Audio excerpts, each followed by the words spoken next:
तुम्ही सुद्धा याआधी इच्छा व्यक्त केली होती की राष्ट्रवादीने एकत्र यावं, पण आता असं बोललं जातं की विलिनीकरण होणार नाही. मला एक सांगा, तुमच्याकडे अधिकृत असं कोणी हे स्टेटमेंट दिलंय का? असं आज तरी माझ्या जेवढी माहितीत आहे याच्यावरती कुठल्याही प्रकारची चर्चा नाही आहे. बरं, दुसरं पार्थ पवारांना राज्यसभेवरती पाठवायची चर्चा सुरू आहे. मात्र दुसरीकडे सामाजिक कार्यकर्ते अंजली दमानिया म्हणतात की त्यांना राज्यसभेवर मी जाऊ देणार नाही. एक पहा, ही चर्चा फक्त माध्यमांमध्ये आहे. अजूनपर्यंत आमच्या कुटुंबाच्या ज्या संकट आहे त्याच्यातनं आम्ही सावरलेलो नाही. पहिलं ते तर होऊ द्या, नंतर या गोष्टी होतील.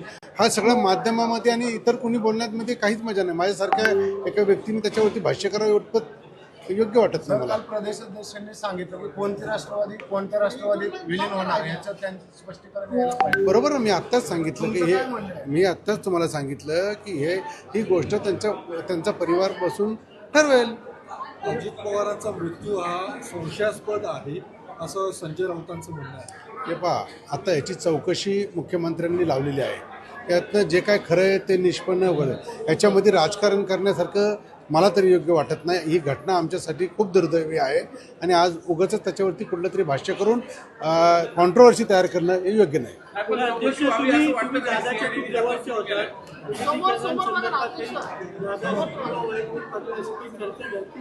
नाही, अजूनपर्यंत तशी काही नाही. पण आज आम्ही एकत्र येऊन महानगरपालिकेची इलेक्शन लढवायची हे आमचं ठरलं होतं. त्या पद्धतीने आम्ही या महानगरपालिकेला दोन्ही पक्ष एकत्र येऊन या ठिकाणी इलेक्शनला सामोरं गेलो होतो. जनतेचा मॅन्डेट आम्ही स्वीकारलेला आहे. त्यामुळे आता ती पुढची जे आहेत ते काय बोलायचं ते पुढे होईल. विलिनीकरणासंदर्भात काही चर्चा झाली का? नाही, अजून तरी आता तशी काही चर्चा नाही. दादांनी फक्त महानगरपालिकेला एकत्रित लढायचं हा निर्णय आमचा झाला होता. त्यांच्या मृत्यूच्या बाबतीत आणि तुमच्याही आमदारांनी किंवा तुमच्याही काही पदाधिकाऱ्यांनी संशय व्यक्त केलेला आहे. वर्तवली जात आहे. आज जे तुम्ही म्हणला काहींनी ती शंका व्यक्त केली, ही खरं आहे. तुमच्या माध्यमातून मी ही पाहिलेली आहे. येत्या काळामध्ये त्याची आता चौकशी लागलेली, सत्य बाहेर येईल निश्चितपणे.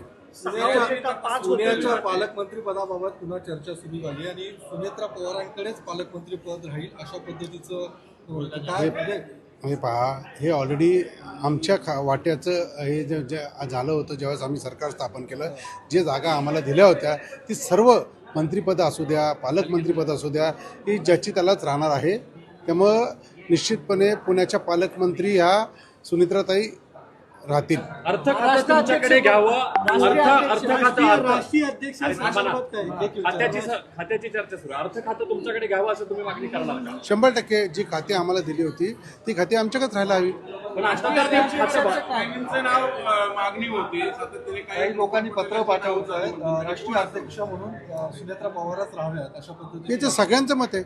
त्यात हे काय आज हे त्या आमच्या आमदारांनी सगळ्यांनी तेच मागणी केलेली आहे. येत्या काळामध्ये आमचे प्रांत अध्यक्ष याच्यावरती खुलासा करतील. प्रक्रिया कधी पार पडणार आहे? अरे पहिलं आमचं हे तर संकट तर जाऊन द्या. इतके घाई तुम्ही सगळ्या गोष्टी घेताय खरं, पण आज ती वेळ नाही आहे मित्रांनो. आज विमान अपघातामध्ये 5 होते का 6 होती माणसं याबाबत पण शंका व्यक्त केली जाते. तर याबाबत तुम्हाला काही माहिती मिळाली आहे का? नाही, आज माध्यमांच्यातनं जी माहिती मिळाली तेवढीच माहिती आमच्याकडे की 5 जण होते अशी आम्हाला माहिती मिळाली. आज ज्यांनी काही शंका व्यक्त केल्यात त्या चौकशीमध्ये या ठिकाणी सगळं क्लिअर होईल. मृत्यूचं राजकारण होते वाटतं. आत्ताच मी तुम्हाला सांगितलं की ह्याच्यावरती काहींना जर असं करायचं असेल तर तसं काय होणार नाही. मुख्यमंत्र्यांनी त्याच्यावरती चौकशी लावलेली आहे. चौकशीतनं सगळं क्लिअर निष्पन्न बाहेर येईल.